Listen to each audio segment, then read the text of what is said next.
ലഹരി വിരുദ്ധ ക്യാമ്പ് നടത്തി, ലഹരി വിരുദ്ധ ബോധവൽക്കരണം നടത്തി. ഞങ്ങൾ 450 പേര് പങ്കെടുത്തു.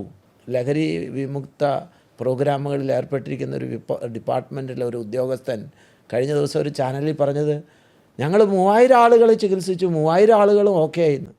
Let me tell you, according to united nation and WHO, 10 പേരെ മദ്യത്തിനടിപ്പെട്ടവരെ ചികിത്സിച്ച 6 പേരെ അതിലേക്ക് തിരിച്ചു പോകാതിരിക്കുകയുള്ളൂ, ബാക്കിയൊക്കെ തിരിച്ചു പോകുന്നുണ്ട്.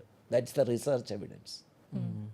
ഡ്രഗ് അഡിക്ഷനിൽ 20% സൊബറൈറ്റി ഉള്ളൂ, അതായത് വീണ്ടും കുടിക്കുക, ലഹരി ഉപയോഗിക്കാതെ. എന്നിട്ട് ഇവർ പറയുന്നു ഇവരുടെ അടുത്ത് വന്ന എല്ലാവരെയും ഇവർ ഭേദമാക്കിയെന്ന്. There is no term for recovered. മദ്യത്തിനും മയക്കുമരുന്നിനും അടിപ്പെട്ട റിക്കവേർഡ് ആകില്ല, ഭേദമാകില്ലെന്ന്.